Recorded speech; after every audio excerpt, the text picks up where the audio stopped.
Okay, hi everyone who's just joined us. We're just going to wait a moment to let everyone jump into the meeting and then we'll go ahead and get started.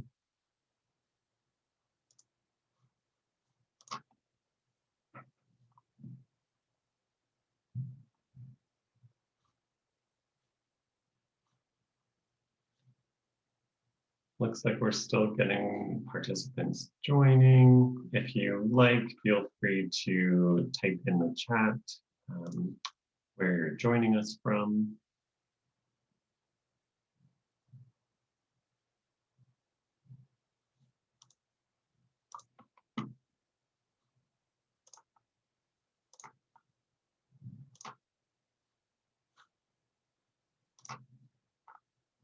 Great, we got Hubble's Lake here. Hi, Jackie. And Catherine from Pigeon Lake. Hi, Catherine, thanks for joining us. A couple beach sites at your lake there, so I'm glad you're here today. Okay, looks like we've got Riverbend Golf and Recreation Area. Hi, Rob, thanks for joining us. Adam, Black Cardinal, great. Perfect, so it looks like we've got a good number of participants here now. I think a couple more folks will join us, but we'll go ahead and get started, at least with some introductions. So my name is Brad. I'm the Executive Director here at the Alberta Lake Management Society, and really pleased to be hosting this webinar today in support of Alberta's Recreational Water Monitoring Program. We have a mix of people joining us, as you've seen probably in the chat. Folks from all across Alberta, from the Peace region, Lac La Biche, Moose Lake, Pigeon Lake, Hubble's Lake. So a good mix of folks. And we also have folks representing different sectors. So Alberta Health Services, individual lake stewards. So it's a great mix of folks, and I hope that you find today's webinar informative. So I'll just cover a couple points here about how the session will run today. So we plan to host this just over the lunch hour, and the session is being recorded, and we will post it on our website within the next week. Cameras and microphones are disabled during the presentation, so I encourage you to submit your questions throughout the session using the Q&A button, which you can see highlighted in red on the bottom left there. If we're not able to answer everyone's questions, please do reach out to the presenters following the webinar. Given the broad context of the webinar, we might not be able to answer really specific questions about specific results or maybe even a specific site, but we'll do our best to follow up with you, and we encourage you to follow up with us. If the webinar does fail for any reason, we will try to restart within about 10 minutes. And if we can't resolve the issues within 10 minutes, then we will plan to reschedule the webinar. And just continue to use that same link you used to access the webinar already in the event that it does fail. And I want to give a shout out to all the partners that come together to make this recreational water monitoring program possible. Alberta Health, who's been instrumental in bringing us on board with funding and support. But there's a ton of other partners: Alberta Health Services, ProvLab, University of Alberta, University of Calgary, Alberta Centre for Toxicology, and of course the stewards, the operators, the residents who are out there collecting samples, who might represent watershed stewardship groups or WPACs or campgrounds or even Alberta parks. So a big shout out to everyone who makes this program possible. We have two presenters today, so I'll just give a quick intro for both of them. Janine Laguerre is the Natural Recreational Water Coordinator with Alberta Health Services. She started her career as a health inspector working in both southern Alberta and central Alberta. For the past 10 years, she's worked in the North Zone as a frontline public health inspector, manager, and now provincial coordinator. And we also have Tina McLean. I spelled your name wrong in my slide. I'm so sorry, Tina. Tina is the recreational water technician with the Alberta Lake Management Society, and she'll be supporting the program this year by collecting samples and coordinating with monitors and operators. And prior to a career in environmental sciences, Tina worked as a registered nurse. So this is a great blend of work for Tina. So with that, I will stop sharing my screen, and Janine, I'll let you share your presentation if you like. And I'll pass it over to both Janine and Tina. I'll also mention Dominic Newick is here with Alberta Health Services. If Janine does need to step away, Dominic's prepared to step in. So thanks for being here, Dominic. Okay, I'll pass it over to you, Janine. All right, and I'll just confirm you can see my screen. It looks good, yeah. Perfect, good. Okay, so thank you everybody for coming. I'm excited to have this opportunity to review the recreational water monitoring program in Alberta. And today we're going to specifically focus on Cyanobacteria and Enterococcus. I'm going to start off with a bit of an overview of the program and talk about some health advisories as well. And then I'm going to pass it over to Tina, who will go into more in-depth process on how to collect water samples, as well as highlight some of the resources available. So the Alberta Safe Beach Protocol is the basis of the Alberta Health Services Natural Recreational Water Program. It came about as a result of collaboration between a number of agencies, including Alberta Health, Alberta Health Services, Alberta Environment and Parks, and our laboratory partners. And the protocol includes Enterococcus as the fecal water quality indicator, as well as it includes cyanobacterial bloom monitoring for our program. And it introduces a site assessment tool, which is used to assess hazards, such as microbiological, chemical, or physical hazards at natural recreational water sites.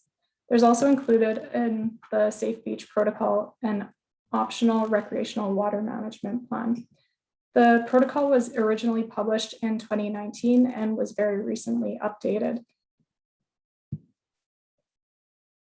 So now just a bit of an overview of cyanobacteria. It's also called blue-green algae. It's naturally occurring in a lot of Alberta water bodies, and it's a type of photosynthetic bacteria. So during the summer months is predominantly when we see issues with cyanobacteria. And what happens is it grows and multiplies really rapidly and forms a bloom. And when conditions are calm, it can appear almost like somebody poured paint into the water. It's thick. There can also be large floating mats or scum on the surface of the water. And cyanobacteria, like its name implies, a blue-green algae, can appear blue or green in color, but it's not just limited to those colors. It can be brown or pink. In the bottom right-hand side, you'll see a picture of a Planktothrix bloom, which is like a pink algae bloom. And I've seen that a couple times as well in winter conditions. So it's not just a summer issue, but predominantly that is where we see cyanobacteria blooms. And when a bloom occurs, it often smells earthy or musty or grassy. And then when it starts to decay, it's going to be giving off a really strong odor. It's quite distinct. So some of the bloom-forming types of cyanobacteria can produce toxins, and these are harmful to people, to pets, to wildlife. And when the cyanobacteria die, the toxin gets released from inside the cell of the cyanobacteria, and then it's free in the water, and that's when the exposure could potentially happen. The most common tested toxin in Alberta is microcystin. And so this is the one that the Safe Beach Protocol speaks to. The toxins are naturally degraded in about 2 weeks. However, they can remain in the water at low levels for a long time following the bloom formation. Now, the tricky thing about cyanobacteria toxins is there's no way to tell if a toxin is present in the water just by looking at it. So that's why we're concerned about it from a health perspective. And there are a number of health effects that can occur either by coming into contact with a cyanobacterial bloom or consuming water that contains cyanobacteria. I'm not going to go into depth with those symptoms. The other thing I wanted to emphasize here as well is that these blooms can be harmful to animals. And so unfortunately, we will hear occasionally about dog deaths or cattle deaths, or even fish kills or bird deaths due to cyanobacterial blooms. Now, switching gears a little bit to Enterococcus, which is a fecal bacteria. So the reason why we're concerned about it is high levels of fecal bacteria in recreational water can cause illness. And historically in Alberta, we used fecal coliforms or thermotolerant coliforms as our water quality indicator. However, the US Environmental Protection Agency conducted epidemiological studies which found that the fecal indicator bacteria called Enterococcus is actually a better indicator of human health risk. So Alberta then switched over to Enterococcus following some studies and some research that was done in Alberta beaches. Now, Enterococcus is a type of bacteria that is found in the intestines or the guts of humans and animals, and that's why we use it as our fecal indicator bacteria. So there are multiple sources of Enterococcus contamination in recreational water. It can be a human source, such as wastewater discharges, whether intentional or otherwise, septic system leaking, landfills, groundwater seepage from nearby contaminated areas, or even wetland infiltration. There's also sources from animals, such as runoff from agricultural operations, or contamination from wildlife, such as geese or gulls. And again, there are different health risks depending on whether you consume the water that's contaminated with high levels of Enterococcus, or if you just come into contact with it. If you consume the water, it can lead to gastrointestinal or stomach flu type symptoms, whereas contact with water containing high levels of Enterococcus can cause infections of skin, eyes, ears, throat. So the Safe Beach Protocol sets the benchmarks for two types of parameters. For Enterococcus, which again is that fecal indicator bacteria, satisfactory water quality means any result that's below 1,280 or 1280 calibrator cell equivalents, or CCE per 100 ml. Now, CCE is a measurement of the amount of Enterococcus DNA in a sample. And this value was again first set by the US EPA following those epidemiological studies. If the Enterococcus result is between 1280 CCE per 100 mils and 6400 CCE per 100 mils, additional testing is done by the lab, which is called microbial source tracking. And this is done to determine if the fecal contamination is from human or ruminant sources, ruminants being like cattle, cows. This type of testing is done because human or ruminant fecal material is more infectious or harmful to humans than an equivalent amount from a source such as geese or gulls. And then any Enterococcus results above 6,400 CCE per 100 mils is just considered highly contaminated with fecal material. And so we don't do that additional tracking because the source is irrelevant. It's just highly contaminated.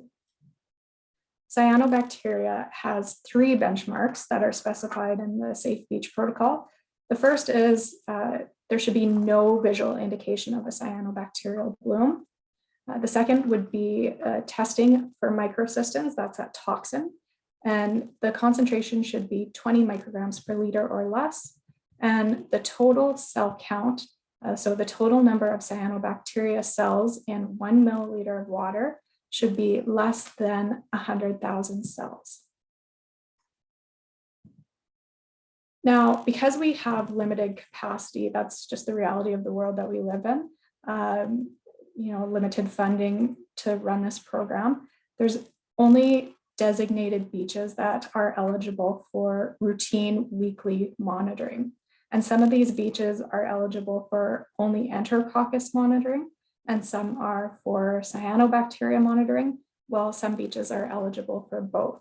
And these designated sites, we call them priority sampling sites. So Alberta Health and Alberta Health Services work together to determine which beaches should be designated as the priority sampling beaches. And the criteria that we use are outlined here. So we look at the level of bather use. We want to try and target beaches that are highly used. We also look at water quality history. So on the cyanobacteria side, we look whether advisories have been issued for a water body, whether there's been a history of that visual scum identification. And then we look at results exceeding the benchmarks that I outlined from the Safe Beach Protocol. As well, for cyanobacteria, we look at the trophic state of the lake and whether there's been reports of any recent animal deaths. And then on the Enterococcus side, we just look at the advisory history, as well as any results in past years that indicate there have been an exceedance of the benchmarks.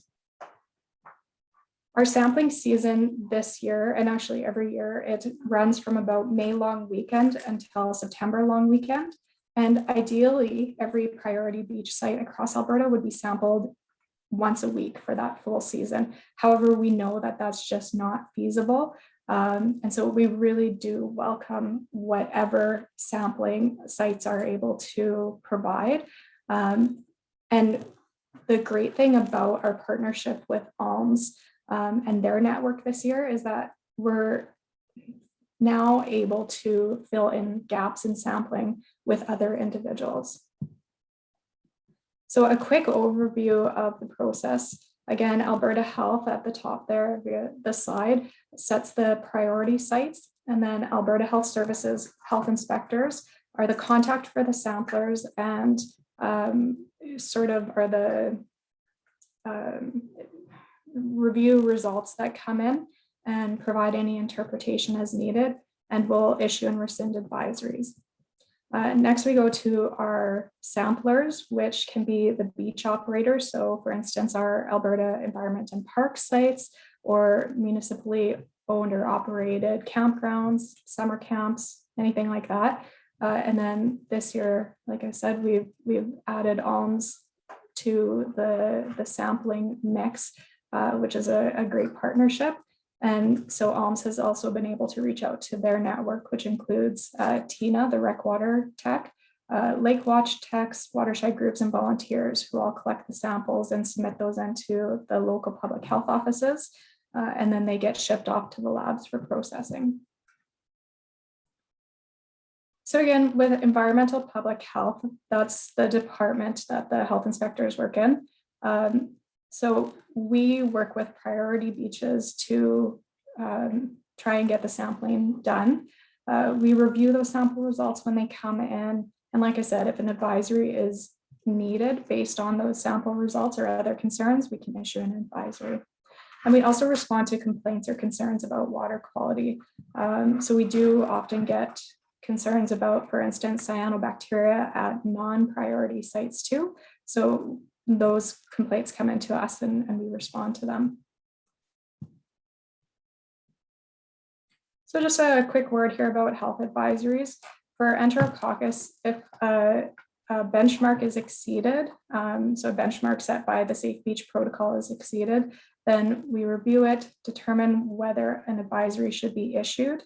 And if it's issued just for the beach where the sampling is done, and that beach operator is notified, signage is posted, and then we also post the advisory on an Alberta Health Services webpage. The advisory remains in effect at that beach until water quality sampling indicates that the risk is no longer present. And as far as cyanobacteria health advisories go, if again, any of those three criteria indicating unsatisfactory water are exceeded. So either a visual confirmation, high microcystin levels, or high cell count levels. If those are found, then we may issue a health advisory. Again, signs are posted, an advisory notice is posted on our website. And with cyanobacteria, the thing about it is that the bloom can appear and disappear depending on weather conditions. And we know that the blooms can also move around the water body depending on weather conditions. So we keep the advisory in effect for the remainder of the season. And those are all rescinded at the end of the natural rec water season, which happens to be about November 1st. So with that, I will pass it over to Tina. And Janine, we just had a relevant question to your last slide come in, which is, can you comment on the process for the timing for retesting? I think that question is related to the Enterococcus advisories. Yeah, so that's a really good question. If an advisory is issued, and predominantly this would be at priority sites, so weekly sampling continues. So then we would get the results the following week, and continue monitoring at that frequency. So every week we would expect to see resample results or new results. Great, thank you. Thanks. Okay, I'm just going to mute myself and pass it over to Tina. Okay. Hello, everyone. So if Janine, can you just advance the slide for me? There we go. Okay, so I will go through just some general safety considerations, and then I'll go through the 2 sample protocols for Enterococcus and Cyanobacteria. Of course, in this current day and age, we need to be cognizant of COVID-19 protocols. And making sure that you're ensuring your safety and the safety of others when you're on public beaches and you may be coming into contact with other people on the beaches. So do keep your distance from people, wear face masks if required. That may change here in the short distance. And then, of course, having hand hygiene and bringing hand sanitizers along with you. The other big thing is weather. So we're saying that we would like to collect samples, if at all possible, weekly, but please don't enter the water if conditions are unsafe. Like, so if there's high windstorms, high wave action, if there's storms like thunder, lightning, and waves that may knock you over, please don't enter the water. We don't want anyone being injured. And so safety is paramount for that in that respect. General water safety, we suggest that people are wearing hip or chest waders to keep you dry, a life jacket or a personal flotation device.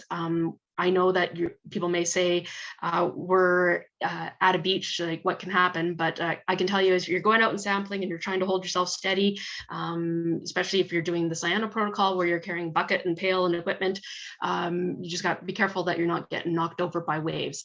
The other thing we suggest is, especially if there's evidence of a cyano bloom, is that you're covering your arms and wearing arm-length gloves so that when you're dipping your hands down into the water to get the sample, that you're not coming into direct contact with the cyanobacteria, because they could cause irritation of your skin, itchiness, rash, and that kind of thing. And then just for suggestion for after you've exited the water is to have some hand sanitizer, soap water, whatever you can do, bring paper towels so that you can rinse yourself off if you are in contact with any of the algae, and so that you can clean yourself and to prevent sort of skin irritation. We'll go on to the next slide. Okay, so around the province, as Janine mentioned, we have all the priority sites. Every water body has a specific water body name, a specific beach name, and an access number that Alberta Health Services uses to record the locations and that the laboratory uses for reporting information, the results back. So when we are collecting samples and submitting them, it's important that we label the sample bottles consistently with the names that Alberta Health Services has assigned to make sure that the results will be sent to the right location. And it's possible that the lab will reject samples if they're not labeled properly. So for example, here we've got Wabamun Lake, and the beach name is at Wabamun Lake Provincial Park, and it has a specific number that we would put on all the sample labels when we're submitting them. Okay, next slide. Okay, so the Alberta Health Services has links on their webpage to guide people on these actual protocols. So each protocol has like a 4-page document that gives you some pictures and some of the pictures that you'll see here in the presentation today. There are currently 3 different protocols. For Enterococcus, there's 2 different methods. One is a composite, meaning a collection of samples are brought together into one and then mixed and then sent to the lab for analysis. Very few sites across the province are using the composite method at the moment. So we will just focus on the next protocol, which is for the grab samples. And then we also have a separate protocol for the cyanobacteria. Just in addition of note, there's on the website is also publicly posted the Alberta Safe Beach Protocol, which explains the background, the history, why they test, and has this information like what the benchmarks are. There's also links for the blue-green algae, also called cyanobacteria, which can show you pictures, images. It talks about frequently asked questions about what's the health risk, what do I do if I'm in contact with it, and kind of outlines the protocol for how Alberta Health Services deals with a bloom when it's viewed. Okay. Okay, sorry, I've kind of repeated myself, but if you are collecting samples for Enterococcus, you'll be notified which method you need to use. So if you were if the beach was required for a composite sample, we would contact you specifically to talk about that method. But I will just go over the grab sample protocol in this presentation. Okay. So for the Enterococcus, what we do is we are looking for 3 grab samples, which means 3 separate bottles across the swimming area of a beach. So many beaches will have actual swim buoys lining the swim area. And so what we ideally would do is we would have everybody sampling the same sites consistently from week to week. And so we label them as site 1, 2, and 3, going from the left to the right as you're looking out from the beach out towards the water. And so what we suggest is that you look for markers on the beach or on the shoreline that kind of tell you so that you can be consistent from week to week. So you could say, oh, by the playground or by the tree or by the big rocks on the left side of the beach, or however that kind of works. And then the depths we like you to walk in, so about your hip deep, around 3 feet to 1 meter, just to get consistent samples and get just beyond where the beach water is turning over and there's waves.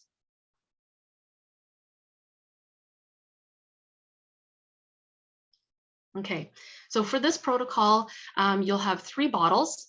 These bottles have a label. They've got a sodium thiophosphate preservative added in them. So when you receive the bottles, you'll see that there's a white powder inside the bottles. So what we do is because we're gonna have 3 sample sites, we write with the Sharpie marker on there, 1, 2, or 3 at the top left-hand corner of the label. And then that is associated with the sample sites where you're going to be collecting. We always suggest that you write the 1, 2, and 3 on the labels before you get the bottles into the water, because it works better for the markers on the labels. Okay, so when you're walking into the water, one of the things we want to be cognizant of is looking for sediment being stirred up from the bottom of the water while you're walking in there. So we can call that, refer to that as a sediment plume. So if you're walking out, you'll see that the sediment may be being pushed up. So we want to try to not sample in the sediment plume. So either when you're out there, wait for the sediment to settle, or reach out beyond where you can see the sediment plume so that you're not collecting extra sediment in the sample. So if it's a very windy day, there's lots of waves crashing, that might be unavoidable. But what we want to try to do is collect from an incoming wave if it's possible, or just reach beyond where you think that your sediment plume is. So then once we get to our location where we're going to sample, either with clean hands, or if there's any evidence of any kind of blooms that you don't want to come in contact with, we suggest having your gloves on. Then what you're going to do is hold your bottle.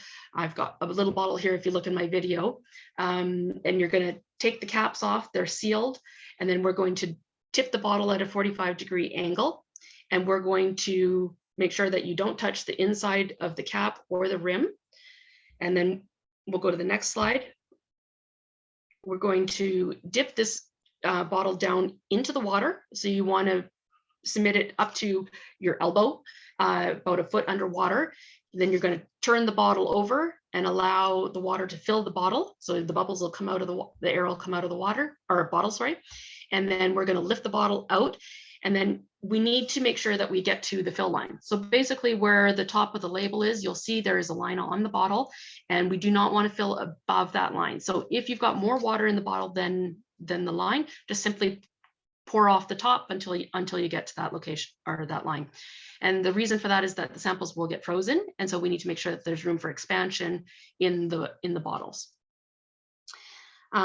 So once you've collected your sample, put the cap on immediately afterwards so that we're not contaminating with any other sources. And then you can move to your other 2 locations and repeat the same procedure for the 2 other sample sites. Okay, then each sample bottle requires its own requisition form. So these are, they're called ProvLab forms. They've got Alberta Health Services logo on there. And there'll be a slide in a moment here that will show what these requisition forms look for. But basically, they need to know information of the date of the sample collection, the time that the sample was collected. It'll need to know the water body name, which will be, for example, Wabamun Lake. It needs to know the water body, the beach name, which is Wabamun Lake Provincial Park in the example, and then the specific access number that you'll be notified of what that access number is. And the same access number is used for all 3 samples. And then we also ask for the name of the person that collect the samples, their phone number, and then the collection site, which will be your grab sample in either site 1, 2, or 3.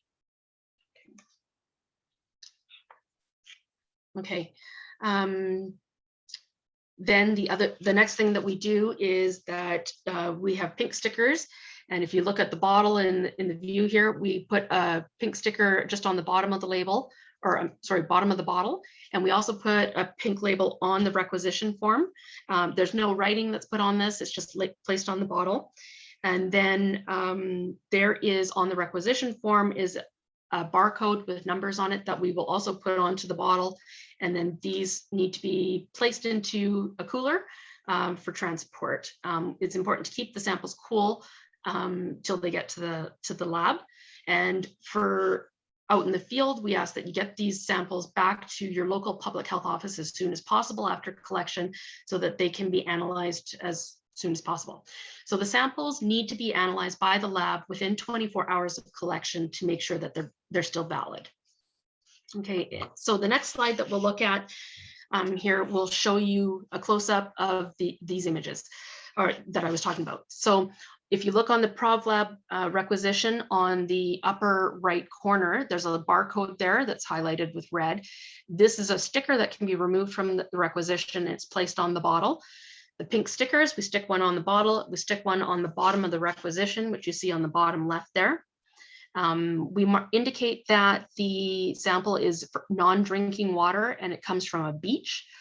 And then we you could either pre-print labels if you have them, or you could just fill in the blanks that we need. So we're filling in, again, the water supply name, which is the water body known as, in the requisition here, it says Bonnie Lake, but it could be Wabamun Lake or wherever.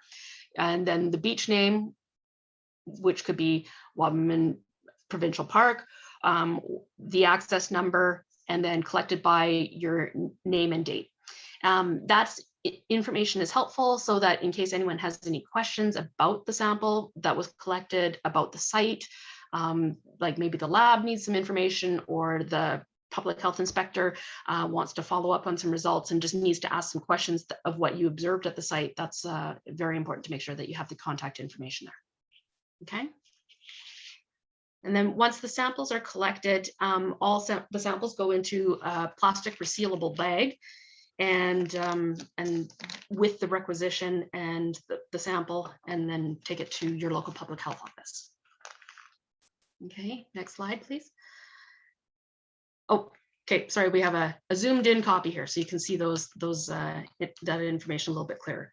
And I'll just highlight here down on the collection site, we put site 1, 2, or 3, and then the grab sample beside it. Okay, we'll go to the next slide. So now I'll talk about the cyanobacteria sampling protocol. So this one is a composite sample, meaning that you're collecting multiple samples and then combining them into one and mixing it. And the idea is that this gives a representative sample of the cyanobacteria that may or may not be present at a beach site. So what we encourage here is, if you have your swim area, that you're collecting 10 samples sort of evenly spaced across the swim area. And what we do is we collect 5 samples at about knee depth, and then 5 samples at about hip depth. Next slide. Okay, so for this one, what we're doing is we are taking something called a wine thief, which you get at a wine store for making wines. It's a plastic tube that has a little valve at the bottom. So what happens is you drop the tube down into the water column, and the water will fill from the bottom up into the tube. And then the easiest way to empty it is to just pour it out the top, or if you prefer, you can just push the bottom of the wine thief against the pail, and it'll drain out. And so with this, the wine thief is about, 1.5 feet long. And so we just ask that you try to collect sort of a consistent amount of water for all 10 collection sites, ensuring that you're not touching the base of touching the sand or whatever the substrate is in the water, and then mix all 10 samples into the pail. Okay. So again, we want to try to make sure that the sample locations are consistent from week to week. So again, looking at your beach, look for sort of signs, space yourself out down through the swim area, collect 5 locations that are shallow, and then 5 locations that are deeper, sort of, at knee and thigh depth. So once we have all 10 samples collected, we'll return to the beach. Then you'll mix the pail really well to make sure that the sample is consistent.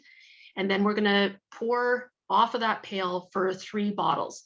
What I usually do is I swish the pail in between each sample to make sure that it's, again, mixed consistently. So the first bottle that we fill is the ACFT, which stands for the Alberta Centre for Toxicology bottle. This is a little white bottle, and we want to make sure that this one is about 3/4 full, which is approximately 100 mils.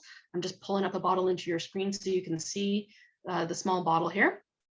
And then we're going to have 2 conical orange top tubes that we're also going to collect samples and pour off samples into that amine. For these ones, we fill them to about 49 milliliters. They hold 50. And then we're going to be adding a preservative called Lugol solution into each of those 2 orange top tubes. So if we'll go to the next slide. Okay. Once we have, okay, here's the Lugol solution. Okay. Okay. So one of the things about these is that the caps can be a little bit sticky. So we want to make sure that they're closed. If you don't get them on quite level, they will leak. But the other thing is not to over tighten them because it can crack the lids. So once we've poured in our water sample, then we're going to, on the requisition form for the ACFT, I don't know if you'll be able to see this very well, but there is a little sticker that comes at the bottom of the page that has a bunch of little numbers on there. And what we're going to do is we're going to take these little number stickers and we're going to place 2 on each sample bottle, 1 on the side of the bottle, 1 on the lid of the bottle, and then 1 on top of the actual requisition form. We're going to then we'll require 2 plastic bags to keep the samples in. So the 2 orange top tubes go together in 1 bag. And then the white ACFT bottle, what we're going to do is we're going to wrap it in tin foil to protect it from sunlight and then put it in a separate bag. And this one gets put into the bag with the requisition form completed out. And the other 2 orange top do not require a requisition form because they have the numbers that are associated with that requisition. So the information can be communicated, like the results. Again, we need to then, once we've collected these samples, labeled them and put them in bags, is put them in a cooler with ice packs and deliver them to your local public health office as soon as possible after collection. Okay, then we'll go to the next slide. So just a quick thing about Lugol solution. So what Lugols is, it's iodine. It's toxic to algae, so it'll kill the algae, and it stains them, so it makes them easier for them to visualize them under a microscope. They can cause, or Lugols can cause irritation to your skin. It definitely will stain your skin if you get it on your hands. It can cause irritation, and it is toxic, so we don't want to be pouring it into the water. Yeah. So there is safety data sheets available for Lugol solution, just for your safety and information for how to deal with it if you get it on your skin or potentially in your eyes. Please don't do that. Okay. Okay, so here's a close-up image of the labeling here. So as I said, we've got on the white ACFT bottle, there's a label that indicates for you to write in the water body name, the beach name, the access number, and the collection date and time. Then we're going to take the little numbers that come with the requisition and put 1. So you'll see on the bottom of the ACFT bottle, there's 1 on the bottom of below the water body label, and then there's 1 placed on top of the lid. On the 2 orange top vials, we have the number on the side, again, down on the bottle, and then again, another sticker up on the lid. And then if you look at the requisition form on the right side of the screen, we place 1 ID label on the top of the requisition where it says ID label. Then we need to fill out the information that's on the requisition. So if we go to the next slide, please, Janine. Okay, so this is a close-up of the requisition form. So we need to indicate on the top of these forms that we are sending the samples for microcystin analysis, for cyanobacteria cell count, and for fecal thermocoliforms. So the one for microcystins is your white ACFT bottle, and then the 2 orange top are the other samples. Again, we fill in the water body name, the beach name, and the access number, which is all specific to the location you're sampling, your name, your phone number, and your email, collection date and time, and the nearest water or town. That's just for making sure that they've got the right location of the lake that you're sampling at. And we ask you to collect GPS coordinates. And so that can be used either using Garmin GPS, or it could be using Google Maps on your phone. Then we're going to indicate that the source of water is from a lake, that we are doing a composite sample because we're mixing a bunch of samples into one, and that it is raw, which means untreated water. Then the next section is your observations of the site. So the first question they ask is about turbidity. So they want to know if that's a measure of how much matter or particulate matter is in the water. So can you see through the water to the bottom of the lake? So is it clear? Is there a little bit of matter in there? So slight, moderate, or total? Like if you can't see, you know, a few centimeters into the water, it's totally turbid. Then we're going to look at color. So water, as we know, naturally comes in all different colors, but basically most sites hopefully are colorless, but there could be color specifically due to the bacteria that's in the water. It could be due to natural organic matter. So like if you see wetlands in central Alberta, a lot of them are tea colored, coffee colored, but hopefully the lakes are colorless. If there's a cyanobacterial bloom, the color of the water could be completely blue, green, or pink, as we discussed earlier, potentially other colors. Then we're also looking for evidence of cyanobacteria. So what I've been finding is in most lakes at this time of year, you may see small little particles that are cyanobacteria. Often, so the most common one that I've seen at the moment is aphanomzomenon. It looks like little grass clippings that are floating in the water.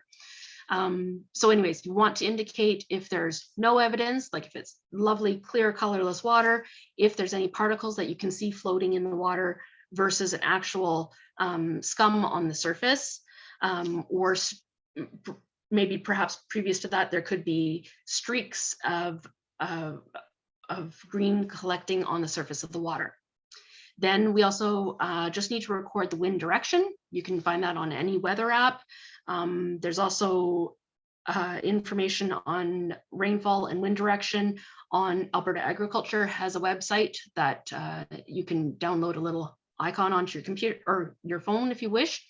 And then we ask that you indicate the 24-hour rainfall if it's known. If you have a rain gauge at the lake where you are, that can give more accurate information. That would be great.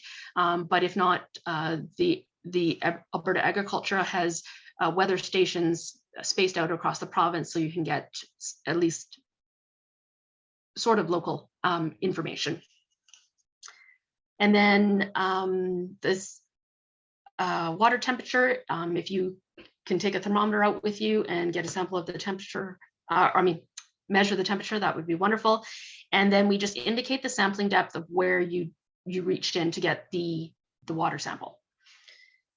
Okay, we'll go to the next slide.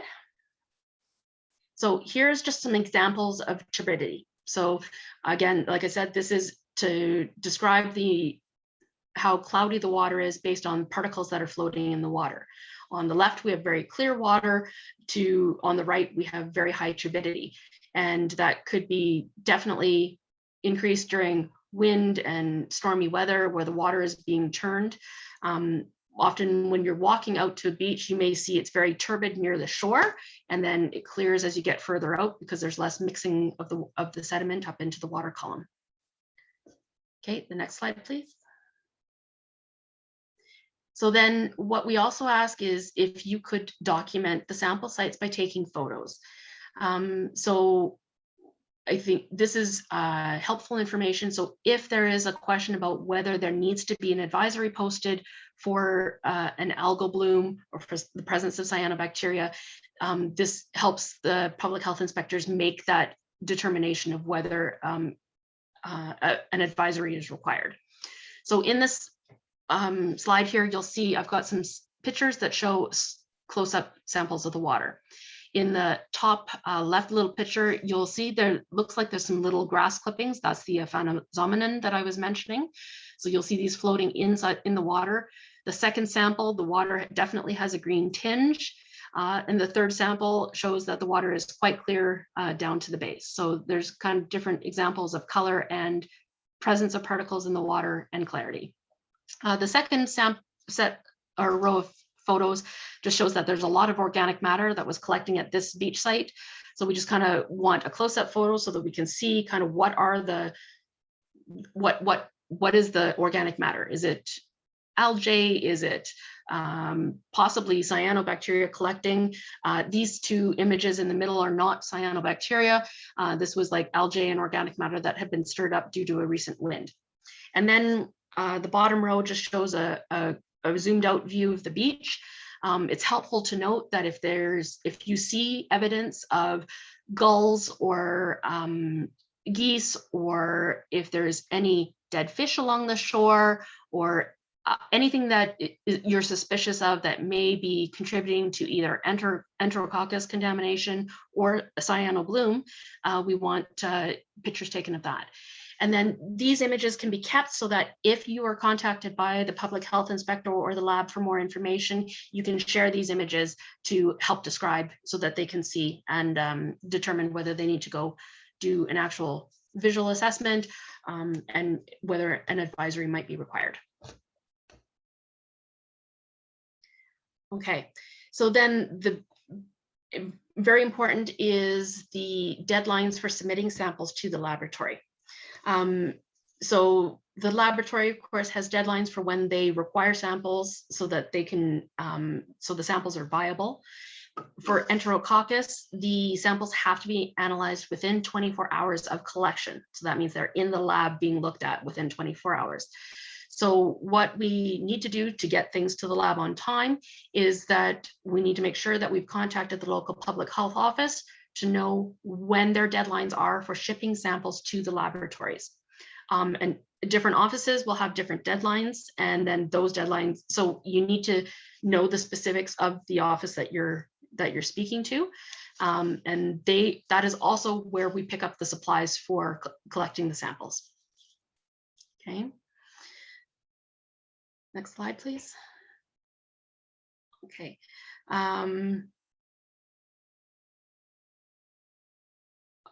I think we just kind of, this is a public resources slide that you can, this doesn't quite show, you can go to the public website. It has a listing of all the public health offices around the province, but I think we have this slide that shows up at the end of the presentation.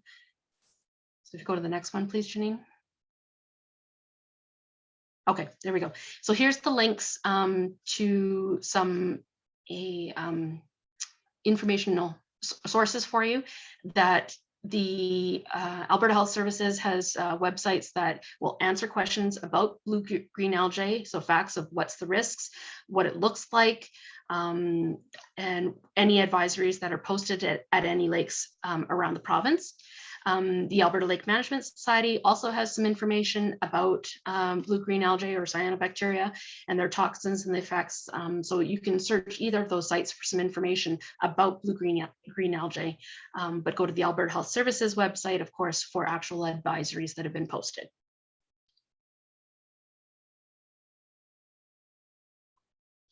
Okay, that's what I've got. I'll turn it back to Janine and Brad, and if they can share if there's any questions. Great, thanks so much, Tina and Janine. There are a number of questions that came in, so I'll help to field those questions for you both.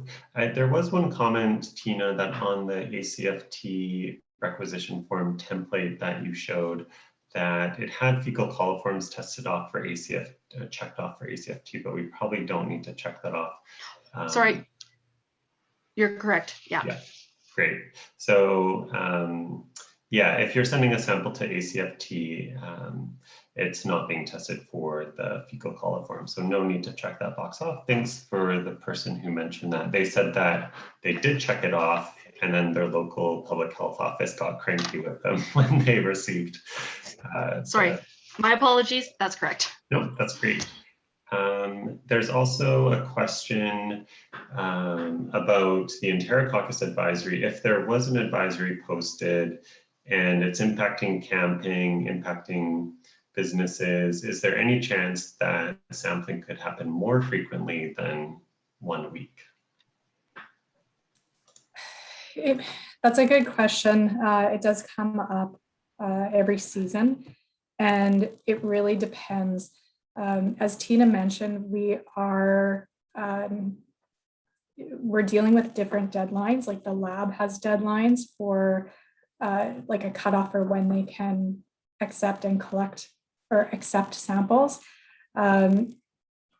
So there, maybe that's a very site situational question that I can't give a blanket answer.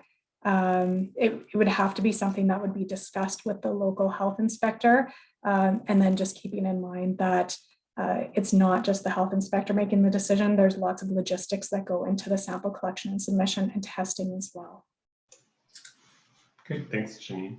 There's a question about if the numbers are not going down at a beach site for Enterococcus, what sort of investigation will be done at that beach?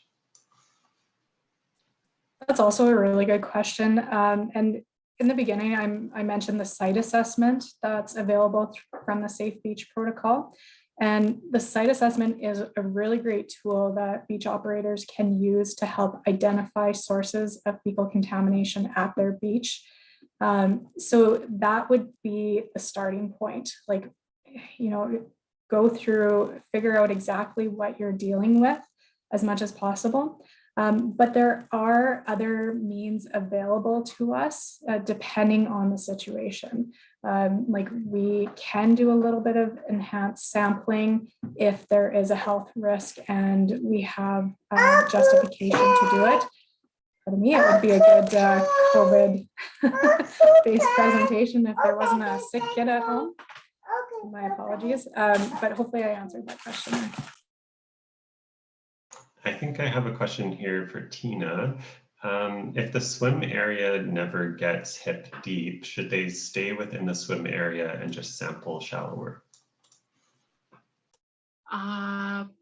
So the swim areas that I've experienced, like at the lakes that I've been at so far this summer, I've not been anywhere where it wasn't deep enough to collect the sample. So even if you can get knee deep and any deeper, that's better than being shallow where the water is actively roiling all over if there's wave action. But maybe Janine, you can comment on that if it's limited. My gut instinct would be, yes, you can go beyond the swim area if people would actually be going out there. Yeah, sorry, I had to sort of step away for a second, but yeah, I mean, ideally you want to stick around in the swimming area where the bulk of people would be exposed to the water. That's really, we want samples that are representative of what people are coming in contact with. But there was a question about depth, is that right? Yeah. Yeah, like if you can't get out deep enough? Yeah. Yeah. If the swim area never gets hip deep, can you sample shallower? You can sample shallower for sure. But Tina really, like, she emphasized the sediment plume and trying to make sure that the sediment has settled before you collect your sample. So that would be even more critical at that point, because the shallower you are, the more likely you are to get some of that sediment that can actually lead to sort of false high readings for Enterococcus. So you just have to be extra careful about letting everything settle down if you are sampling a little bit shallower. Great, thanks. There's a question about why would there be a composite versus a grab sample protocol for Enterococcus? Is there a benefit to one over the other? Yeah, that's a really good question as well. And it goes back to limited resources. So if we are able to take 3 samples, this is what happens with a composite. You take 3 discrete samples and you combine them into one bottle, and then you send that bottle to the lab. So the lab is only testing 1/3 as many samples for that one site, right? So you're saving some lab resources. And by doing so, we free up a little bit more room and can potentially add more beaches to our priority list. So it's all resource management. There are some issues with that, right? Like you are potentially losing a little bit of your ability to detect issues at the 3 specific subsites when you go to composite sampling. But being really careful in evaluating how we can move sites to composite sample without losing some of that additional information. So that's why, by and large, everything is grab samples right now. We're sort of in the infancy of this program. Like I said, the Safe Beach Protocol. So we're still working through some of those more complex issues. Great, thanks. We're just coming up to 1 o'clock now, but I think I'll try and get through just a couple last questions here. Someone asked, the local health inspector said that there was a letter to be sent to those collecting samples. It has been almost a month and no letter has been issued. Can you comment on that process maybe? Sure. So we did try to send out letters to all of the priority sites, letting them know that they are a priority site and are eligible for sampling. However, just the nature of some of these recreational areas, sometimes we might have outdated contact information, or somebody that was just a seasonal staff member and they're not there anymore. So we might not have the most up-to-date information on it. So I know efforts have been made to get in touch with the operator, but there's just contact issues that might come into play. Great. So there's a question about the photos. Are the photos to be sent anywhere? And can you just clarify what the photos are for? So those photos, unfortunately, we just don't have capacity to accept all the photos coming in from the sites. But I think Tina mentioned this as well. So the operator just keeps the photos, and then based on the results, when the health inspector reviews the results, if there's questions that come up, like, well, how soupy was it? Or was a bloom actually visible? Or, like, what was the turbidity looking like at that site? If you have those pictures, they can really help inform reaction or action, I guess, based upon the conditions at the time of the sample collection. And not to mention that these cyanobacteria conditions change, right? If it gets really windy, suddenly a bloom that was visible one day, it might disappear. And so it can be a little tricky if you're trying to follow up and the weather conditions have changed. And so then the actual appearance of the bloom has changed as well.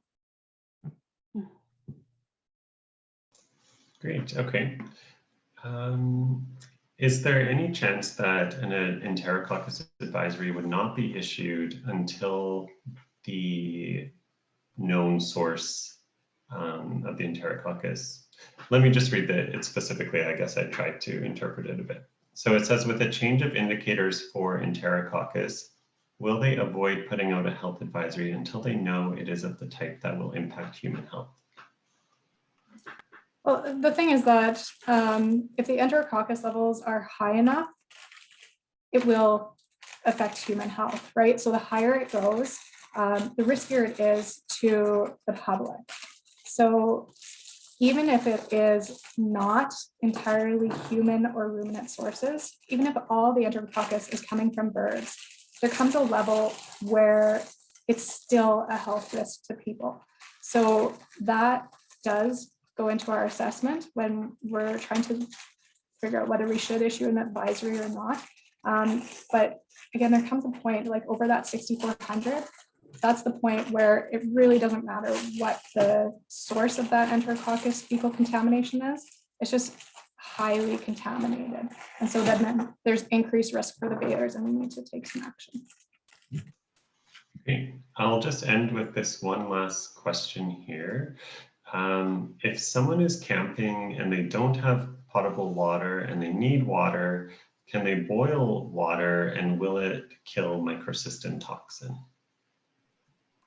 No, no, that is one of the issues with cyanobacteria and the toxins.